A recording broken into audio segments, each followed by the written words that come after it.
본 방송 중 나오는 건강 관련 내용은 체질이나 상황에 따라 개인차가 있을 수도 있다는 점 미리 말씀드립니다.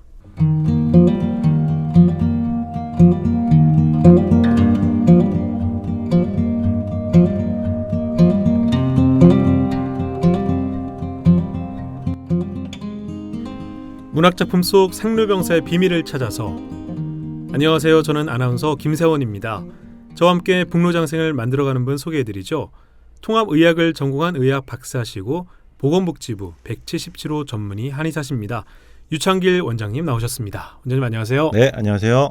건강요정 유창길 원장입니다. 네, 원장님 반갑습니다. 네, 지난 시간에 구스타프 플로베르의 삶과 건강에 대해서 말씀을 드렸죠. 네. 플로베르는 뇌와 관련된 질환인 간질로 시작해서 삶을 마칠 때도 뇌와 관련된 질환인 뇌출혈로 사망하게 되었다라고 내용을 말씀드렸고요. 네. 지난 시간에 보바리 부인의 도입부 남편 샤를 보바리의 이야기가 나오는 부분을 읽어드렸죠. 모범적이고 착실한 성격의 의사 샤를 보바리는 개업을 하기 위해서 모친이 시킨 대로 돈 많은 연상의 미망인과 결혼하지만 별로 사랑도 느껴보지 못하는 상황에서 갑자기 아내와 사별을 하게 되죠. 그 이후에 샤를 보바리는 왕진을 다니던 집의 딸 엠마를 새 아내로 맞이하게 됩니다. 그 엠마가 바로 이 소설 보바리 부인의 주인공이죠. 샤를 보바리의 두 번째 아내인 엠마는 미모의 여성이었습니다. 그리고 엠마는 늘 상류층의 로망틱한 생활을 꿈꾸었습니다. 엠마는 샤를 보바리와 결혼한 이후에 점점 생활 속에서 지루함과 나태함 그리고 뭔가 불만족스러움을 늘 느끼게 됩니다. 결국 샤를 보바리와 결혼한 후 살아가는 하루하루가 예전부터 자신이 생각해오던 어떤 낭만적이고 로man틱한 삶과는 뭔가 다르다는 느낌을 받으면서 점점 이게 아닌데 라는 생각을 하게 되고요. 왜냐하면 엠마 보바리 역시 진정한 어떤 사랑을 느껴볼 연애의 시간도 없이 그냥 별 생각 없이 샤를 보바리가 의사니까 의사라는 조건만 보고 쉽게 결혼을 했기 때문이었습니다. 그러니까 남편 샤를 보바리가 직업이 의사이기도 하니까 안정적이고 무난한 혼처로 판단하고 엠마의 부모도 그리고 엠마 본인도 쉽게 결혼을 결정한 거였어요. 그러다 보니까 엠마는 모범적이고 성실하지만 남편 샤를 보바리의 하루하루 삶을 옆에서 같이 함께 해나가면서 조금씩 답답함을 느끼기 시작하는 거예요. 그래서 엠마는 점점 샤를 보바리와 함께하는 평범한 삶에 점점 실망하게 되고 권태를 느끼기 시작합니다. 지루한 생활에서 벗어나서 어릴 적 소설에서 읽었던 달콤한 연애를 상상하기도 하고 파리와 같은 화려한 도시에서의 어떤 상류층 생활을 동경하는 거예요.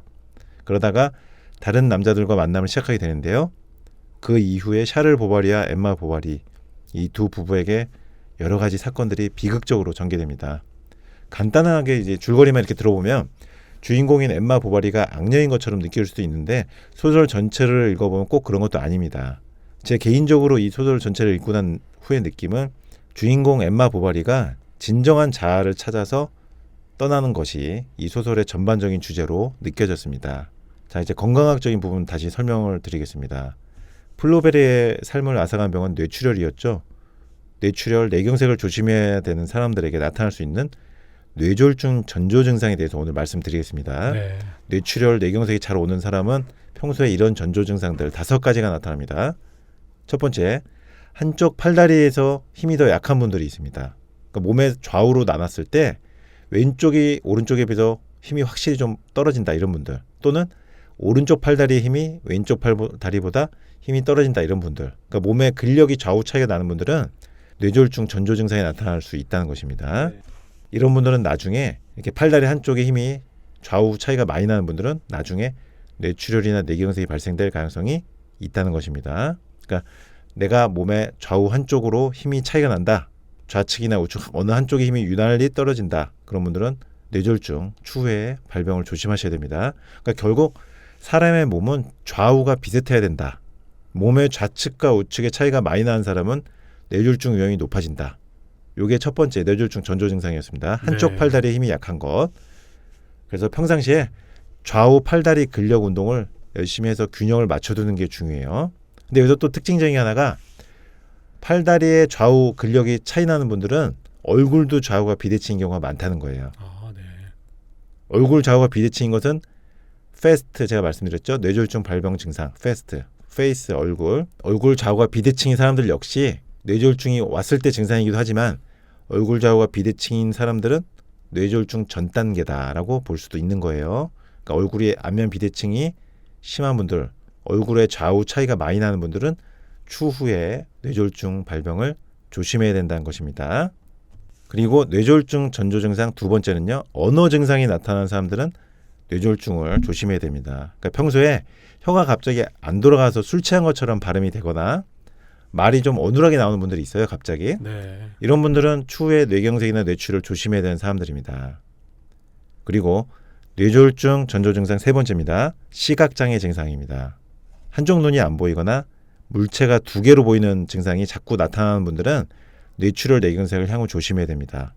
그리고 뇌졸중 전조 증상 네 번째는 어지럼증입니다. 어지러운 증상을 자주 느끼는 사람들은 추후에요.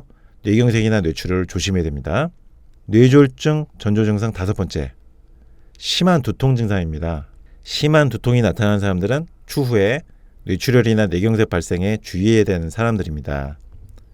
이상 5개의 뇌졸중 전조 증상을 말씀드렸습니다. 첫 번째가 한쪽 팔다리에 힘이 더 약한 증상. 두 번째, 말이 좀 어눌하게 나오거나 발음이 잘 안 되는 사람.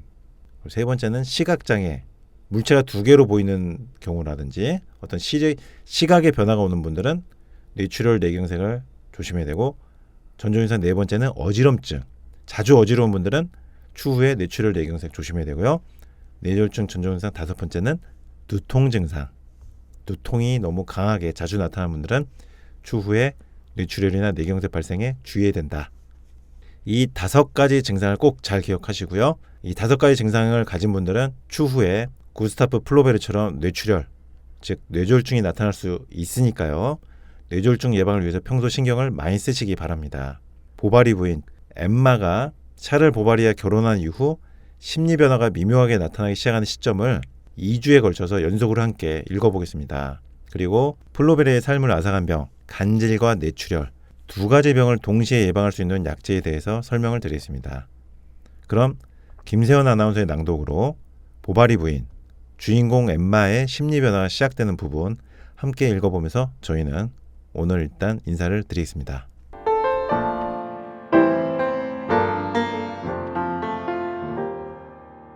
벽돌로 된 건물 전면은 길이라기보다는 국도라고 해야 할 큰 도로와 면에 있었다. 문 뒤에는 작은 깃이 달린 외투, 말고삐, 태 없는 까만 가죽 모자가 걸려 있었고, 한쪽에는 마른 흙이 묻은 가죽 각반이 놓여 있었다. 오른쪽에는 식당 겸 거실로 쓰는 넓은 방이 있었다. 연한색 꽃다발 무늬로 약간 화려한 느낌을 주는 노란 벽지는 잘 발라지지 않은 바탕 종이와 함께 너울거리고 있었다. 빨간 테를 두른 하얀 무명 커튼이 창가에 무겁게 걸려있고, 난로 위 좁은 선반에는 의학의 시조 히포크라테스의 얼굴을 새겨넣은 시계가 타원형 유리덮개를 씌운 두 은촛대 사이에서 광채를 발하고 있었다. 그리고 복도 반대편에는 샤를의 진찰실이 있었다. 진찰실은 폭이 약 2m쯤 되는 자그마한 방으로 탁자 하나, 의자 셋, 사무용 안락의자 하나가 놓여 있었다. 아직 페이지들이 붙어있는 책장을 자르지도 않았으나 여기저기 책방을 돌아다니는 동안에 가철 겉장이 거의 해진 의학사전이 전나무로 된 6단짜리 책장을 거의 가득 메우고 있었다. 환자가 진찰실에서 기침을 하고 병에 대한 얘기를 꼬치꼬치 하는 소리가 부엌에서 들리는 것처럼 밀가루와 버터를 볶는 냄새가 벽을 넘어 진찰을 받고 있는 사람들에게까지 풍겨왔다. 다음엔 마구간에 있는 안뜰에 면한 낡은 커다란 방이 있었다. 그 방에는 아구긴까지 있었다. 이 방은 지금은 나무광으로도 쓰이고 술 창고로도 쓰이고 그냥 창고로도 쓰여 방 하나 가득 고철이며 빈 나무통이며 쓰지 않는 농구며 그 밖에 용도가 분명치 않은 먼지투성이 물건들로 가득 차 있었다. 뜰은 기다랗고 살구나무에 덮인 흙벽에 둘러싸여 저쪽가에 울타리가 있는 곳까지 뻗어 있고 거기서부터 앞은 밭이었다. 밭 한가운데는 슬레이트로 만든 해시계가 석대 위에 놓여 있었다.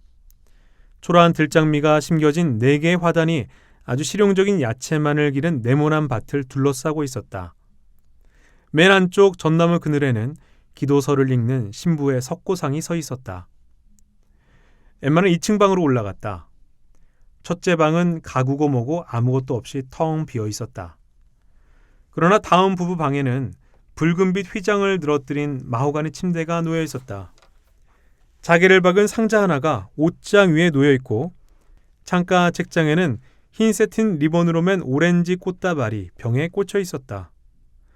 그것은 신부의 꽃다발, 전처의 꽃다발이었다. 그녀는 가만히 그것을 쏘아보았다. 샤를이 그것을 눈치채고 꽃다발을 광으로 가져갔다. 그동안 엠마는 팔걸이 의자에 걸터 앉아서 마분지 상자에 넣어온 그녀의 꽃다발을 생각했다. 만일 자기가 죽으면 그 꽃다발은 어떻게 될까? 막연하게 그런 생각을 했다. 처음 며칠 동안 그녀는 집안을 어떻게 바꾸어야 할지 몰랐다.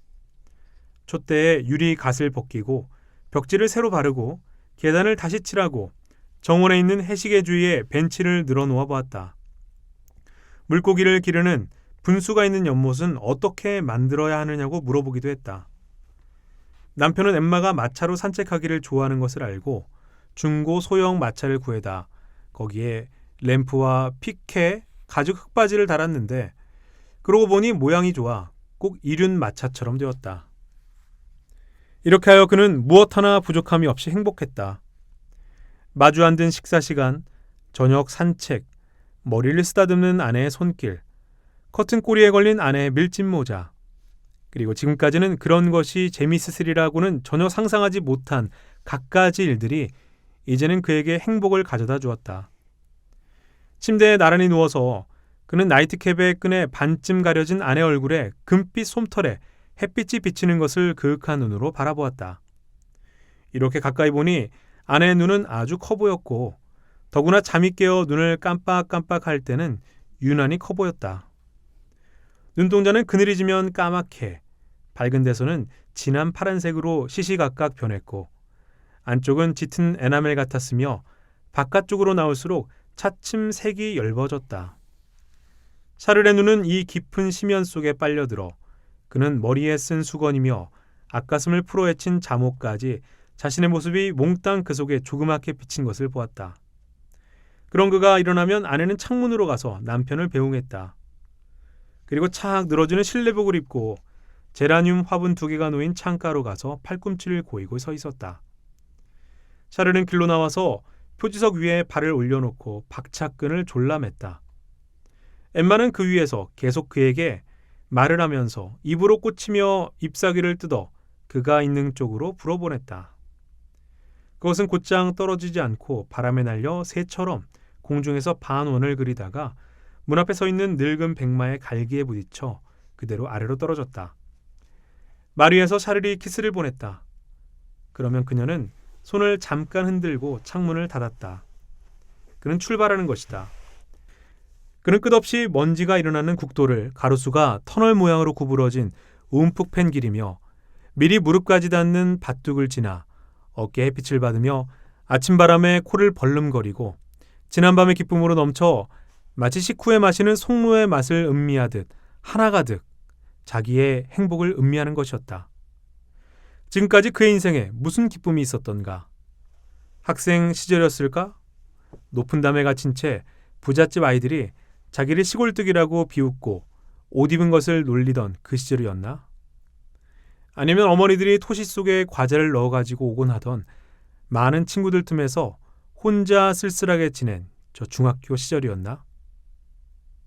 아니면 의학 공부를 할 때 그의 정부가 될 뻔한 아가씨와 춤을 추러 가려 해도 돈이 없어 쩔쩔매던 그때였나? 그런 시절을 보내고 나서도 그는 침대 속에서도 발이 얼음덩어리처럼 찬 그 과부와 14개월을 산 것이다. 그런데 이제는 저 아름다운 여인을 언제까지나 자기의 것으로 만들 수 있게 된 것이다. 그에게 이제 세계는 아내의 비단 치마의 보드라운 감촉만이 전부였다. 아무리 해도 애정이 부족한 것 같고 몇 번이고 아내의 얼굴을 보고 싶었다. 서둘러 다시 집으로 돌아가 가슴을 두근거리며 계단을 올라갔다. 엠마는 방에서 화장을 하고 있었다. 살구머니 다가가서 등에 키스했다. 그녀는 소리를 질렀다. 그는 아내의 빗이며 반지며 쇼를 끊임없이 만져보고 싶어 견딜 수가 없었다. 어떤 때는 뺨에 쭉 소리가 나도록 키스를 하고 또 어떤 때는 손끝에서 어깨 위까지 드러난 팔에 가벼운 키스를 연방 퍼부었다. 그녀는 매달리는 아이들에게 하듯 반쯤 웃으며 귀찮다는 듯 그를 밀쳐내었다. 결혼하기 전까지는 그녀는 자기가 그를 사랑하고 있다고 생각했다. 그러나 그 사랑에서 당연히 와야 할 행복이 없었기 때문에 그녀는 자기 생각이 틀렸었나 하고 생각하기 시작했다. 지극한 행복이라든가 정열, 도취 등 책에서 읽고 그토록 아름답다고 생각했던 말들이 과연 세상에선 정확하게 어떤 것일까? 엠마는 그것을 알려고 했었다.